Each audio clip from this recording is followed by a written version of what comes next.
आज हम आंतरिक नियंत्रण उपाय के अंतर्गत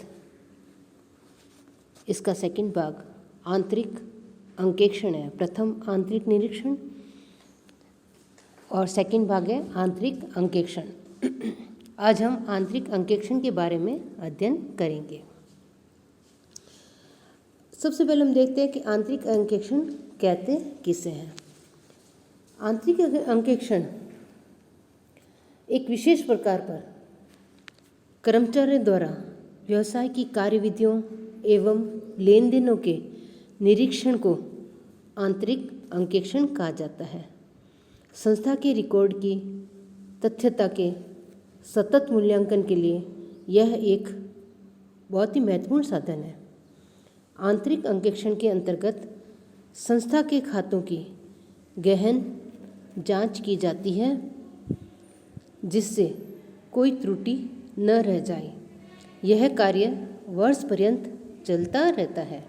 निजी अंकेक्षक या सीए को नियुक्त कर आंतरिक अंकेक्षण का कार्य करवाया जाता है। आंतरिक अंकेक्षक संस्था को प्रतिवेदन नहीं देता है बल्कि वो क्या है, मूल्यवान सुझाव देता है। इस प्रकार आंतरिक अंकेक्षण लेखा संबंधी कार्यों का एक सम्यक परीक्षण है जिससे यह सुनिश्चित किया जाता है कि लेन देनों को सही रूप से रिकॉर्ड किया जाए, लेखों को भली प्रकार से रखा जाए, लेखों में हेरफेर करने या व्यवसाय की संपत्ति का दुरुपयोग करने की संभावना नहीं हो। ये तो थी हमारी पारंपरिक अवधारणा।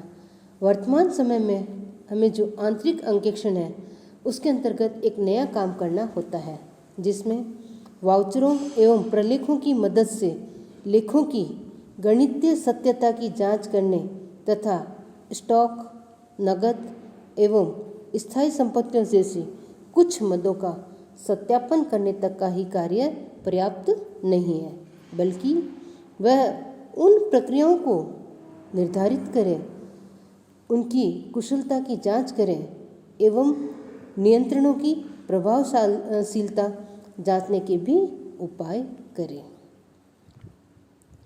अब हम देखते हैं कि आंतरिक अंकेक्षण के संबंध में क्या प्रावधान है। कंपनी अधिनियम 2013 की धारा 138 के अंतर्गत निम्न प्रकार की कंपनियों को हम आंतरिक अंकेक्षक को नियुक्त करना अनिवार्य है। प्रत्येक अनुसूचित कंपनी, प्रत्येक गैर अनुसूचित सार्वजनिक कंपनी जिसकी प्रदत्त अंश पूंजी गत वित्तीय वर्ष के दौरान 50 करोड़ या अधिक हो, बिक्री गत वित्तीय वर्ष के दौरान 200 करोड़ या अधिक हो, सार्वजनिक वित्तीय संस्थाओं से लिए गए अदत्त ऋण 100 करोड़ से अधिक हो। इसके अलावा अदत्त जमाएं गत वर्ष में 25 करोड़ या अधिक हो तथा प्रत्येक जो निजी कंपनी होती है जिसकी गत वर्ष के दौरान विक्रय राशि 200 करोड़ या अधिक हो, बैंकों से अथवा सार्वजनिक वित्त संस्थाओं से लिए गए बकाया ऋण की राशि 100 करोड़ या उससे अधिक हो। तो इन प्रकार की कंपनियों के लिए आंतरिक अंकेक्षण अनिवार्य हो जाता है। नेक्स्ट हम देखते हैं कि हमारे आंतरिक अंकेक्षण के उद्देश्य क्या है। आंतरिक अंकेक्षण का सर्वोपरि उद्देश्य है संस्था के कार्यों के निष्पादन में प्रबंधन को सहायता प्रदान करना एवं विश्वास दिलाना कि उद्देश्य एवं कार्यविधि के मामले में आंतरिक परीक्षण एवं अन्य प्रकार के नियंत्रणों की प्रणाली प्रभावी है।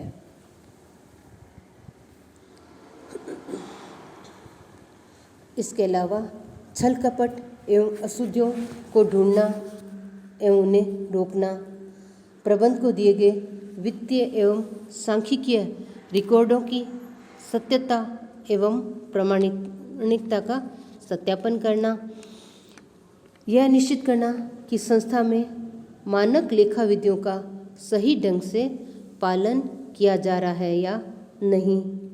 इसके अलावा यह निश्चित करना कि लेन देन संबंधी कार्य उन्हीं व्यक्तियों द्वारा किए गए हैं जिन्हें उनको संपन्न करने का अधिकार प्राप्त है, तथा साथ ही साथ समय समय पर आंतरिक निरीक्षण प्रणाली की समीक्षा करना एवं उसमें सुधार हेतु प्रबंध को सुझाव देना, तथा यह पुष्टि भी करना कि संस्था में जो देयता है वह उचित कार्यों के लिए ही है।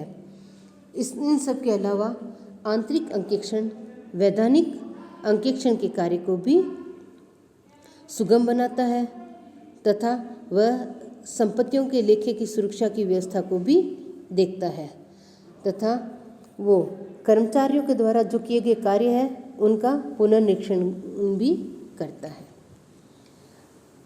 अब हम देखते हैं कि आंतरिक अंकेक्षण की सीमाएं क्या क्या है। आंतरिक अंकेक्षण वैसे तो बहुत ही महत्वपूर्ण और प्रभावशाली होता है, लेकिन हम देखते हैं कि किसी भी पहलू का पक्ष और विपक्ष दोनों होता है, तो उसी प्रकार आंतरिक अंकेक्षण की भी कुछ न कुछ कमियां या उसकी सीमाएं पाई जाती हैं। सबसे बड़ी जो पहली सीमा है वो है इसमें कि कर्मचारियों और प्रबंधकों में साठगांठ, क्योंकि आंतरिक अंकेक्षक है वो व्यवसाय का ही अंदरूनी व्यक्ति होता है, व्यवसाय का ही कर्मचारी होता है, तो वह अन्य कर्मचारियों से मिलकर या उनसे साठगांठ करके गबन या कपट कर सकता है। तो सिर्फ आंतरिक अंकेक्षण प्रणाली अपनाना ही लेखों की सत्यता की गारंटी नहीं है, क्योंकि उसमें भी अन्य कर्मचारियों से मिलकर कपट और गबन करने की संभावना रहती है। दूसरी होती है इसमें हमारी लागत में वृद्धि। चूँकि अंकेक्षण का कार्य निरंतर वर्ष पर्यंत चलता रहता है, तो उसके लिए अलग से स्टेशनरी और कर्मचारियों की व्यवस्था करनी होती है, जिससे संस्था की लागत में वृद्धि आती है। उसके बाद आता है हमारा कि पक्षपात की संभावना भी रहती है, क्योंकि ये व्यवसाय का कर्मचारी होता है, तो जिसके प्रति उसका विशेष लगाव होता है तो उसके कार्यों को वो अनदेखा भी कर सकता है, तो वो इसमें पक्षपात की संभावना बनी रहती है। अगला इसमें आता है हमारा सीमा के अंतर्गत स्वतंत्रता में कमी।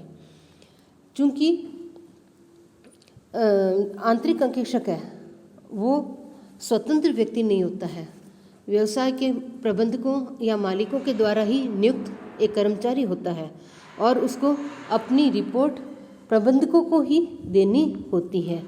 इस कारण से प्रबंधक है जो उस पर एक नियंत्रण स्थापित कर सकते हैं, ये एक या अनुचित प्रभाव उस पर बनाए रख सकता है, जिससे वो स्वतंत्र रूप से अपना कार्य नहीं कर पाता है। नेक्स्ट आता है हमारा इसमें सीमित योग्यता। चूँकि आंतरिक अंकेक्षक व्यवसाय का ही कर्मचारी होने के कारण यह आवश्यक नहीं है कि उसमें पेशेवर अंकेक्षकों की भांति योग्यता हो, इसलिए वह उतनी कार्यकुशलता से कार्य नहीं कर सकता जितनी कि एक पेशेवर अंकेक्षक करता है। नेक्स्ट आता है हमारा इसमें पूर्वाग्रह। पूर्वाग्रह के अंतर्गत हम ये देखते हैं कि हम किसी व्यक्ति के बारे में जब कोई धारणा बना लेते हैं तो हम उसी धारणा के अनुरूप ही उस व्यक्ति के बारे में सोचते हैं और कार्य करते हैं।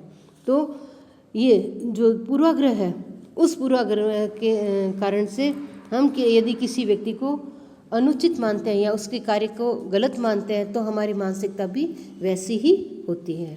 इसलिए पूर्वाग्रह भी अंकेक्षण के कार्य को उचित प्रकार से नहीं करवा पाता है। उसके बाद कर्मचारियों का विविध कार्यों में उपयोग हो जाता है।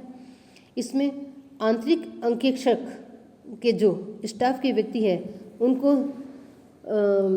व्यवसाय के प्रबंधकों के द्वारा समय समय पर अन्य कार्य में भी लगा दिया जाता है, यानी अंकेक्षण कार्य के अलावा अन्य कार्य भी करवाए जाते हैं, जिससे उसकी कार्यकुशलता में कमी आती है।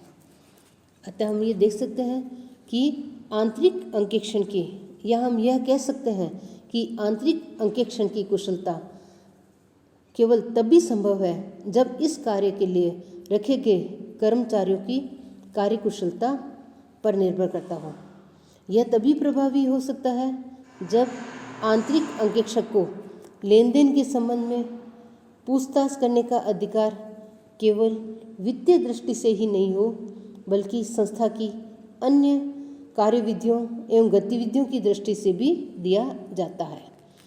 उसके लिए यह आवश्यक है कि वह अपना कार्य लेखा तथा अन्य विभाग के कर्मचारियों से स्वतंत्र रूप से करे।